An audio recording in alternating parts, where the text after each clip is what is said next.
மண்டல தாசில்தார் உள்ளிட்டோர் என் செல்ல பிடுங்கி உடைச்சிட்டாங்க.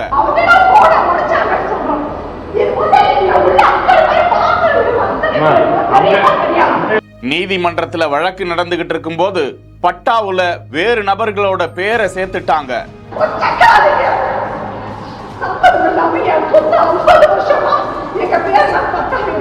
காவல்துறையினர் வந்த போதும் வர மறுத்து கூச்சல்.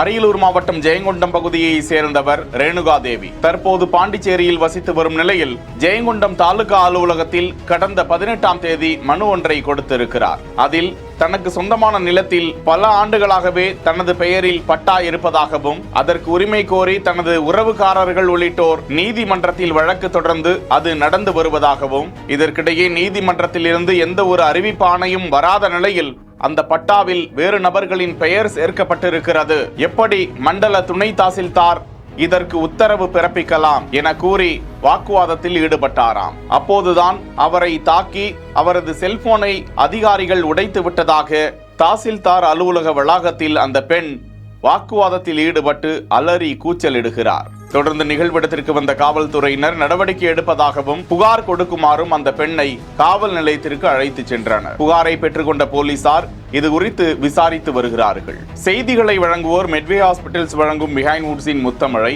சின்மயின் லைவ் இன் கான்சர்ட் ஆகஸ்ட் 2ஆம் தேதி பிஜிபி கோல்டன் பீச் ரிசார்ட்டில் நடைபெற உள்ளது. இதற்கான டிக்கெட்டுகளை book my show, district wise Zomato, கின் ஆகிய ஆப்களில் புக் செய்து கொள்ளலாம். இணைந்திருங்கள் பிஹைண்ட் வுட்ஸ் செய்தியோடு.